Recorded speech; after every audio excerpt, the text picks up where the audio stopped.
આમાં બીજું કાંઈ કરવા જેવું છે નહીં. આ તો દુનિયા છે ને એક ભાવનો મેળો છે.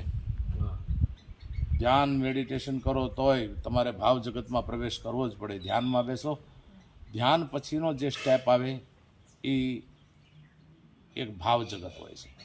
અને ભાવ જગતની અંદરથી જો તમે પાર ઉતરી જાઓ તો સમાધિ આવે. ત્યાં સુધી સમાધિ ન આવે. પણ ભાવનાનો જે જૂથ છે ને, જગત છે ને, એમાં માણસ ઊભો રહી જાય પણ એ પ્રભુને તો પામે છે. એમાં ફેરફાર કાંઈ ન થાય. તમે રામકૃષ્ણ પરમહંસને જુઓ તો જે વાત કરતા તો એની આંખમાંથી આંસુ વહેતા. એ એક ભાવ જગતમાં હતા.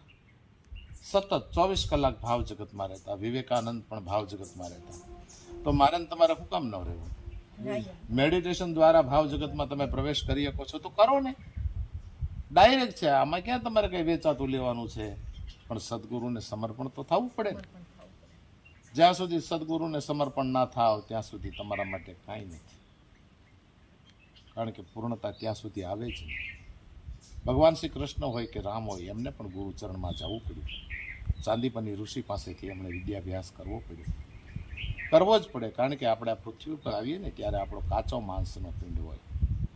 બાળપણથી લઈ રમતા હોય, પછી બાલ મંદિર જાય રમતા રમતા, પછી એમાંથી પહેલું ધોરણ, બીજું ધોરણ, એમ કરતાં કરતાં સ્નાતક બનવું હોય ને તો ઘણી બધી વાર લાગે.